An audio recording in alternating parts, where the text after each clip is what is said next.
কারণ আজকেও দেখলাম কুমিল্লাতে 4টা মাজার মাইকে ঘোষণা দিয়ে পুড়িয়ে দিয়েছে, আগুন লাগিয়ে দিয়েছে।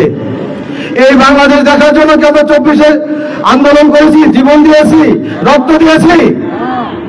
আজকে কোথায় গেল আইন শৃঙ্খলা বাহিনী, কোথায় গেল প্রশাসন, কোথায় গেল দেশের নেতৃবৃন্দ, কোথায় গেল দেশের রাজনৈতিকবিদ?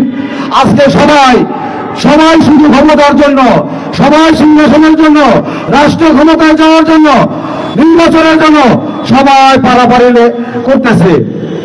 আগে দেশ বাঁচান, পরে নির্বাচন। নির্বাচন করলেই তো আপনি সংসদে যাবেন, আপনি ক্ষমতায় যাবেন। ক্ষমতায় গেলে আপনি হাজার হাজার কোটি টাকার মালিক হবেন, এইদিকে আপনাদের উদ্দেশ্য। আজকে যারা মাজার পুড়াইতেছে তারা এত সাহস কোথায় পেল?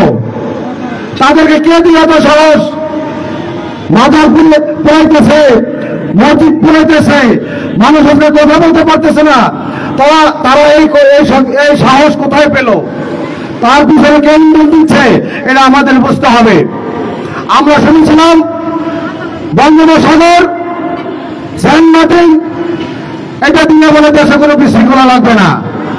তারপর দেখলাম সেই সেন্ট মার্টিন আজকে আমরা যাইতে পারতেছি না। আজকে বঙ্গোপসাগরে চট্টগ্রামে যুদ্ধজাহাজ, কই থেকে যুদ্ধজাহাজ আসলো আমাদের বুঝতে হবে। আমাদের এই বাংলাদেশকে নিয়ে যে ষড়যন্ত্র হচ্ছে, এই বাংলাদেশকে নিয়ে যে চক্রান্ত হচ্ছে, এটা শুধু দেশীয় চক্রান্ত না, এই চক্রান্ত বহির্বিশ্বের চক্রান্ত। অতএব এই চক্রান্ত থেকে এই বাংলাদেশকে, এই বাংলাদেশের 18 কোটি মানুষকে রক্ষা করতে হলে একমাত্র জাকের পার্টিকে প্রয়োজন। কারণ জাকের পার্টি এই দেশের মানুষের জন্য রাজনীতি করে, জাকের পার্টি ক্ষমতার জন্য রাজনীতি করে না।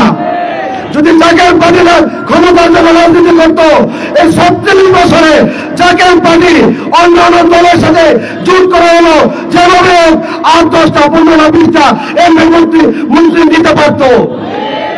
আমরা কি মন্ত্রিত্ব নিয়েছি? আমরা কি ক্ষমতা নিয়েছি? কারণ কি?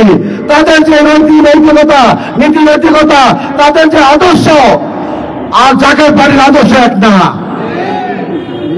এর জন্য আমরা ক্ষমতা লোভে না, আমরা ক্ষমতায় বিশ্বাসী না। আমরা 36 বছরে আমরা ক্ষমতায় যাই নাই, কারণ একটাই, এই দেশের মানুষকে আমরা মুক্তি দিতে চাই, এই দেশের বিভিন্ন মানুষকে আমরা শান্তি দিতে চাই, শান্তি দিতে চাই। জাকের পার্টি আত্মমানবতার পার্টি, জাকের পার্টি এদেশের মানুষকে বুকে লালন করে, বুকে ধারণ করে, এদেশের গরিব দুঃখী মেহনতি মানুষের জন্য জাকের পার্টি। জাকের পার্টিতে দেখবেন একটা শিল্পপতি নাই, একটা 1000 কোটি টাকার মালিক নাই, একটা কোটিপতি নাই। কারণ জাকের পার্টি গরিব দুঃখী মানুষের পার্টি। 2 দিন আগে অথবা পরে জাকের পার্টির রাষ্ট্রীয় ক্ষমতা আসবে।